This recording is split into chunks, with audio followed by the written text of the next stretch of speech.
glad to have him around. He's got some words of wisdom for us this morning.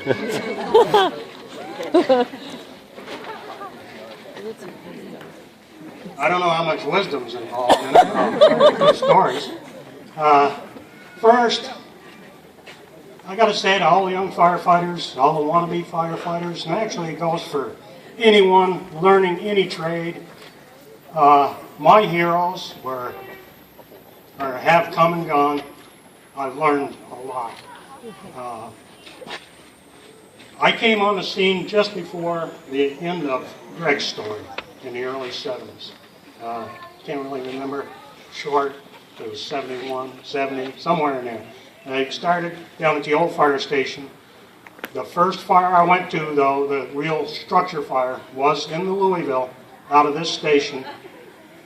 I was with Butch. I believe the fire was up on Maple Hill. I was scared absolutely to death. But Butch was pretty calm, and so I calmed down, and I guess, as they say, the rest is history. But Frederick, the most unbelievable firefighter I've ever worked with.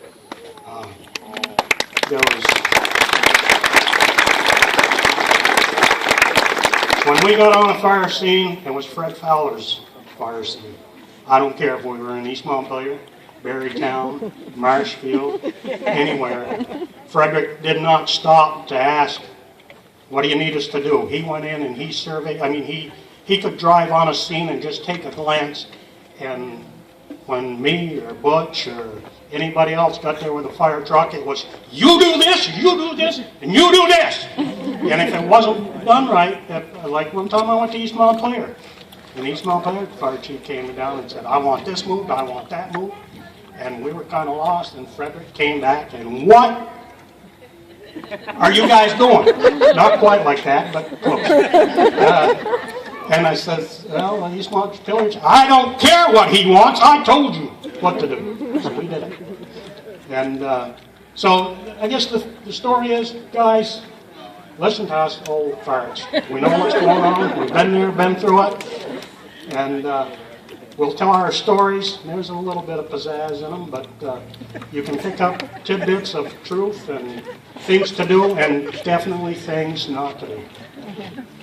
For example, a few years back, there was a wedding at the hall in North Montpelier, and there was a local man getting married, and all of us were there from the fire department, me and Conrad, Tim Codling, and everyone else.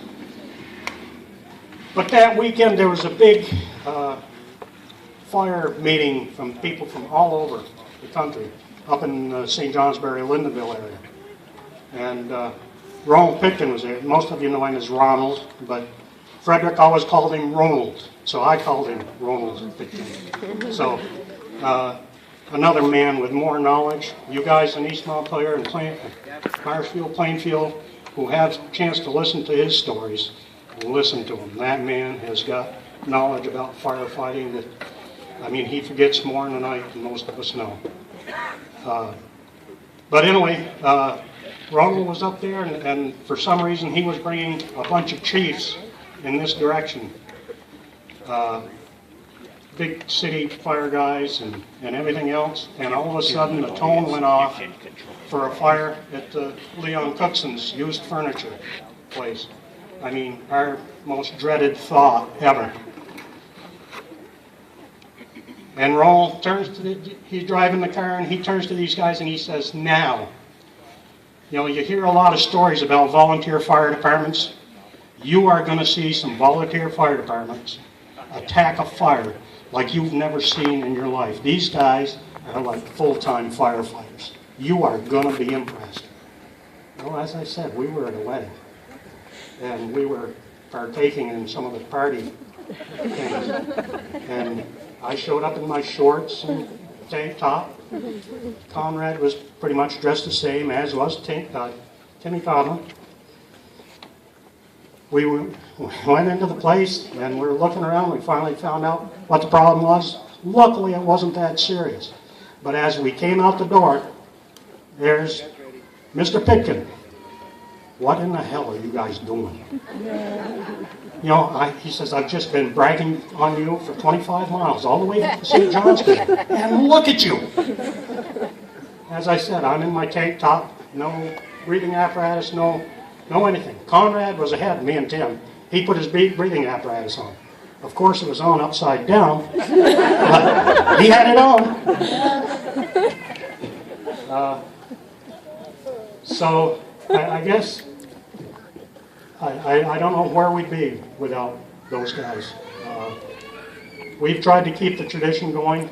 We went to a fire in Barry Town one time, and we got there, and I did my Fred Fowler personality intervention with one of the chiefs, and he said, do whatever you think you need to. I said, thank you. I went running back around the building and got Pat and the guys and said, we're going to hit it, and this is what we're going to do. We knocked the fire down, and the assistant chief came up and he said, I'm impressed. You guys go after a fire. And I said, Tinker and Frederick taught them a lot, and they did. And so I guess that's, I'm attributing more to Fred, Tinker, Arthur, Butch, all the old guys. We owe you more than we could ever repay. Thank you.